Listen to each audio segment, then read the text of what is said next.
You know, Chief, let me tell you that our people died.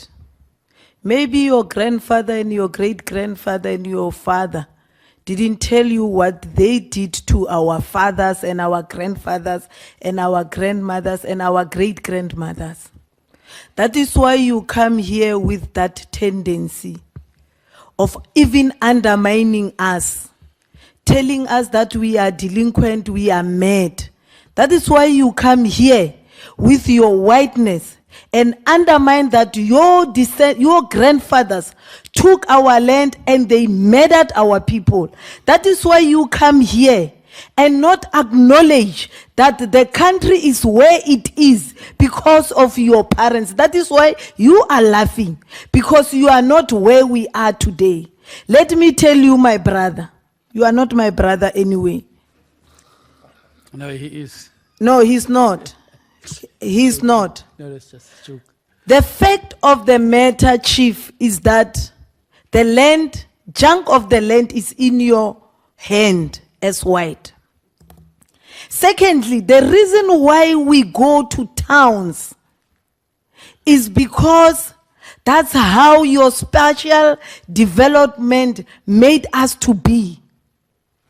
It doesn't mean that the land that you are occupying, as blacks, we can't work it.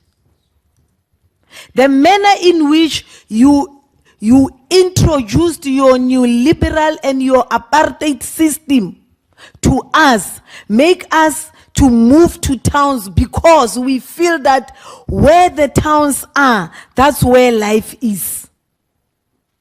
Because you have taken everything that belongs to us, including the arable land that we used, our fathers used to work on it. You have taken our cattle. You have taken everything that belongs to us. That is why you are so arrogant towards us. You think we are inhuman. We are not living beings. That is why you are acting in the manner in which you are acting. I'm in here because of your arrogance. And let me tell you, my brother, from another mother, we are going to take our land, whether you like it or not. The land that doesn't belong to you, we are going to take it. That belongs to us. We are going to take it. Yeah. In your submission, you did mention that you are the only food producers. Yeah, it's here. It's in this thing that you have given us. It's in this thing that you have given us. You are the author of this thing. There is a sentence in this thing that you have given us that says, should the land be expropriated, the only people that are going to be compromised are food producers. And those food producers happens to be who? It means you are protecting your own pocket with the expense of us as black people. Thank you very much, Chair. Thank you, Honorable Fultana. Thank you very much, Honorable Chair. And thanks for the explicit presentation. Starting off with the last point, method of land acquisition that you mentioned, conquest. It is with pain to remind South Africans here and now that your grandparents held and conducted 10 bloody wars over a period of 100 years in the Eastern Cape. At the end of the day, 3 million hectares of land in the Eastern Cape is in white hands, and blacks only own 250,000. That's what you achieved. I will not talk about the rest of South Africa. So that conquest is a painful reminder of our past.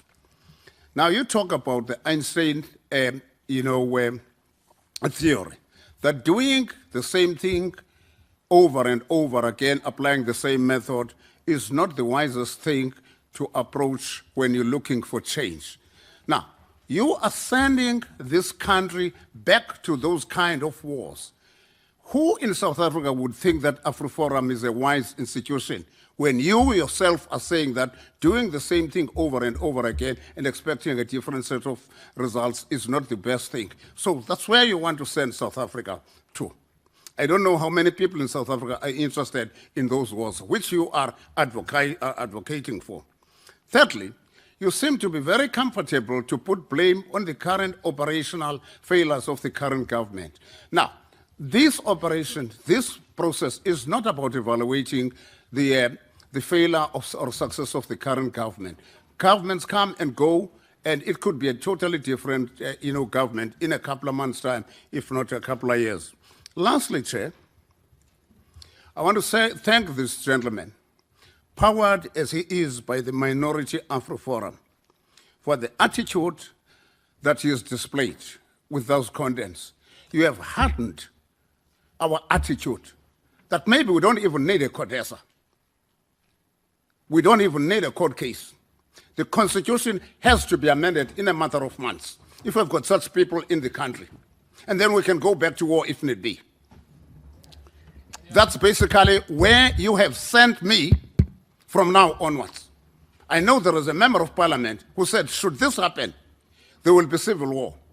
Okay, the Constitution should be amended in a matter of months if we've got such people in this country. We're wasting time by talking. After all, there were no talks for 400 years ago.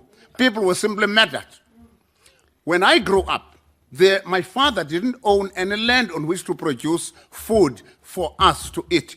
The nearest food-producing field was 10 kilometers away. And until he died, we had to walk in the morning to those fields, then chase 9 o'clock at school.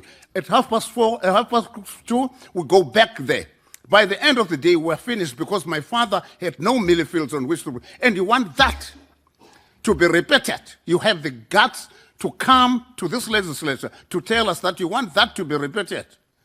And my mother, who was a qualified teacher, had to drop out of school because of the policies of apathy, because the policy wouldn't allow her to teach whilst my father was also a teacher, and there was no field for her, for our family to produce food. But here I am today as an MP. I will stand for them. Let's go for the amendment of the Constitution. This talk, Honorable Chair, is waste of time with such characters in South Africa. Except that the process of Parliament of soliciting and getting the public participating will continue. Yeah. I'll talk to you just one point. I'm coming to Honorable Shivambu. So the process of amendment will remain intact in terms of the Constitution. So it's Filtana's remarks, but not the committee's position. Honorable Shivambu, followed Honorable Mutapo. Aye? Thank you, Chairperson. Okay. When this gentleman was from Afriforum was trying to present whatever he wanted to present to this committee, he was drunk on hatred of hating black people. Yeah. The insanity he defined, I could see on him. The insanity he defined on the alliance of, so-called alliance of ANC and EFF, I could see on him. And don't come here and misrepresent facts. As we are talking now, even before, there has never been food security. There has been a lot of food shortage long before, especially for us, for masses of our people. So now, because Parliament has taken a resolution, you come here and try to be smart, try to be as if you are sympathetic to our people and say that they will, if this happens, there will be shortage of food. That's sheer insanity, drunk on hatred. The issue of, I'm taking back the words, Chair. The issue of, in law we say, there is a rest you lose. no man's land. The thing belongs to no one, like the birds when they fly here. They don't belong to anyone. They are rest you lose. So you want to tell us that in 1488, when Bartholomew Dias arrived here, it was no man's land. In 1652, when those guys, Jan van Riebeeck, arrived here, it was no man's land. That's sheer insanity and drunkenness on hatred. So what I would like to know from you, although I don't think it's necessary, as Honorable Mampuru has alluded to, our royalty, our great-grandfathers and mothers, our kings and queens, were robbed of their land. They were given mirrors. Now you tell us you negotiated. How can you negotiate with a person whom you don't even, because they didn't even understand these languages? How did you negotiate with them? So please, if you want this process or your inputs to be taken seriously, don't come here with sheer arrogance. We have been listening to you, insulting us, lambasting on us, calling us names, but you want us to take you seriously. That's sheer insanity. Shwambo. No, thanks, Chairperson. I honestly think we should not be agitated by racist Afrikaner children who come here and try to have some chicken audacity to try to insult us and try to anger us. Because that is what they've been doing throughout the public hearings. They've been following us, a group of racist kids from Pretoria who have been following us in the Northern Cape, in KwaZulu-Natal, coming to make threats to us there. Because they had hoped that we're going to react there and then collapse the public hearing process. That's what they've been doing. They're the ones who went to America to go and spread false propaganda that there's white genocide in South Africa. And trying to mobilize the international community against the democratic state. That is treasonous. We have got kids, racist kids, going around saying that there's genocide in South Africa, there must be sanctions, there must be all sorts of limitations that are imposed on South Africa. While we're a democratic country, we'll have to live with these realities that we have amongst us, kids who have been drained in racism. They've been taught racism. They suck racism from the breast of their mothers. That is why every time they think, every time they walk, everything else that they do, it's expression of anti-black racism that they are doing. The fact of the matter is that the white people in South Africa came as a form of colonial settlements. That is a fact. That the land that they are occupying is through colonial settlement. They are settlers here. They even refer to themselves as Europeans. They had boards all over South Africa saying, Europeans this side, blacks this side. It's not us who said that. Throughout their existence, they identified themselves as Europeans. And now when we want our land back, no, we're not Europeans, we're Africans. They do not want to hand back the land back to us. We are going to amend the constitution in order to expropriate land without compensation. And we're not going to be threatened by kids. We're not going to be threatened by children who think that the imperialist powers will intervene. There's nothing that is going to happen about that. The only question that we're going to ask is, are you still threatening us with war like you have been sending those Afrikaner thuggish kids who came to threaten us in the public hearing? Are you still threatening war if we engage on a democratic process to change the constitution in order to expropriate land without compensation? If you are threatening us with war, we're ready. We're more than ready. Honorable Kuranov. Yeah, thank you, Chairperson. I was reluctant to make a contribution today because I'm part of the white minority in South Africa.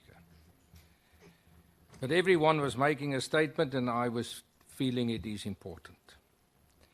For me, Afriforum acted today as a white, black land first organization. They're definitely not representing the white minority in South Africa. And what you did today was a disgrace for your own organization. And I'm telling you, you will feel that in future. The way you acted the previous months, the way you acted trying to fight for something you believe in, you will destroy yourself. Whether you like it or not, that will happen because South Africans are fair people and they judge, and when they judge harshly. But I do have a question. Every forum was present basically at 95% of all the public hearings we had across the land. At every forum where I was, Afriforum spoke. Was there not a report back from those people who spoke to head office to report to you that South Africa, the majority of South Africans who attended those hearings, are hunger for land, and that is a problem that we all need to solve? And was there no report back to that? And if there was a report back, why don't you change your stance to be more progressive and trying to assist a problem we need to fix in this country? Honourable Swart. No, Chair, I also would like to add dat ek is teleurgesteld met julle submissie vandag. Ek is al 20 jaar in die parlement, where we've been building a new South Africa. We've been building relations. And I've heard other Afriforum meetings where you have presented. There's not been this arrogance. We are trying to build a South Africa. You are taking us back. En ek maak 'n bepleit met jou vandag dat your insults to the people here is unacceptable. We need to come together as a nation. Ek is Afrikaans sprekende. Vandag, 52 jaar gelede, is Hendrik Verwoerd doodgemaak in hierdie parlement. Jy weet dit, né? And we need to reach out to each other. You've heard people here that are hardening their hearts as a result of what you have said today. We've been sitting with this process for months to find a restorative justice solution. You have not commented on one clause of the Constitution. All you've done is you've attacked the ANC and the EFF. Why don't you comment on the provisions of the Constitution and be constructive so that we can take this process forward? It's exactly the same as Black Land First yesterday that attacked me as a white person. You've done the same to black people today. And so please, I would plead with you to reconsider your approach. We are called to be peacemakers. Blessed be the peacemakers. We are called, we have a ministry of reconciliation. And I'd urge you to consider your position. Thank you. Honourable Brenbach. Thank you, Mr. Chair. I think that Afriforum, I'm not going to comment on what the other speakers have said or repeated. I think this is a missed opportunity for you. And I cannot align myself with anything that you have said. Mr. Roots, well, with all decency and respect, your presentation was not part of the subject matter. And therefore, I couldn't stop you. You had the opportunity, and I allowed members to speak, even if it wasn't, they were not supposed to, because the session was for clarity seeking and all that. So I think I would like to close the session here, and thank you. Okay. What? Members, you will not have another chance to reply. Okay. I don't want to be insulted again. Close him out. Yeah. Chair, allow Yeah. him. No, members. Allow him to hang himself. Members. Wait. No.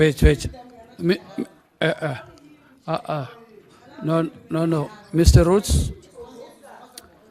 Okay. Honorable Chelese. Honorable Chelese. Chair, I understand my colleagues and agree with them when they say he mustn't continue. But for one reason, and I hope honorable members would agree with me, South Africa and black people in South Africa, including the whites, they should know that we've got such in our midst, and he must actually come out very clear for the whole South Africa to know what problems we're having. Because he is saying black people don't need land for agriculture. That's what he says. He's saying black people don't need more land than what they've got. Afriforum is calling black people the so-called blacks. That's what South Africa must hear. Give him a chance, as much as it's an embarrassment. Let him continue to do so for record purposes and for people to know the true colors of Afriforum. All right, Mr. Roots, right to reply. You have 3 minutes. Thank you, Mr. Chairperson. Firstly, I did not come here thinking that I would convince certain members of this parliament, but I believe that what we can do with our presentation is to try to expose what the ANC and the EFF are doing. Point of order, Chair. I think... Point of order, members. Point of order, Chair. Mr. Chairperson, I'd like to respond Make to sure that questions. Trump is listening. Make sure Trump is listening. Members, you see now. Can I respond to It is right now. You have made your statements. I didn't stop you. He must now make his statement, and we still have presenters to make the point, to make their presentation. No. Continue, Mr. Roots. Thank you, Mr. Chairperson. Mr. Chairperson, there's a very big important difference between the terms straw man and steel man. A straw man is when you try to attribute things to someone that that person has never said or that that person doesn't believe. When you make a steel man argument is when you try to portray what your opponent is saying as accurately as possible so that you can respond to the actual position of that person. What we've heard in the last 20 minutes are repeated straw man arguments, things that are being said that apparently Afriforum is saying that Afriforum is not saying. There was a list. It's not possible for me to respond to every single straw man argument or every single false accusation about what Afriforum is allegedly claiming. But I will try to respond to some of these things. We can talk.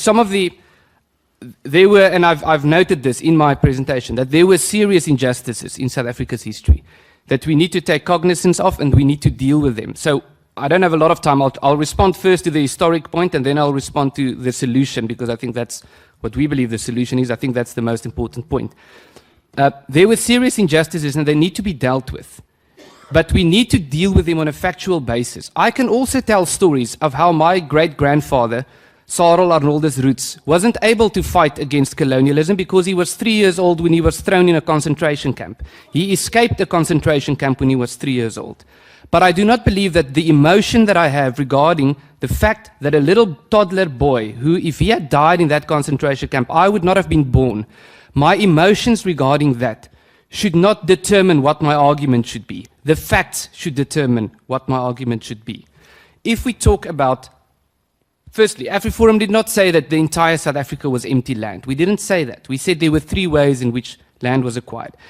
If you disavow the notion that there was any empty land in South Africa, then you need to disavow a list of things. You need to disavow the fact that in 1884 the Commission track went into South Africa and came back and reported that there was a lot of land where they couldn't find any people. You need to disavow the fact that in the diaries of Voortrekker leaders and missionaries and many others, they wrote about how there were certain areas that were inhabited and where groups lived in certain areas and how there were certain areas that were not inhabited.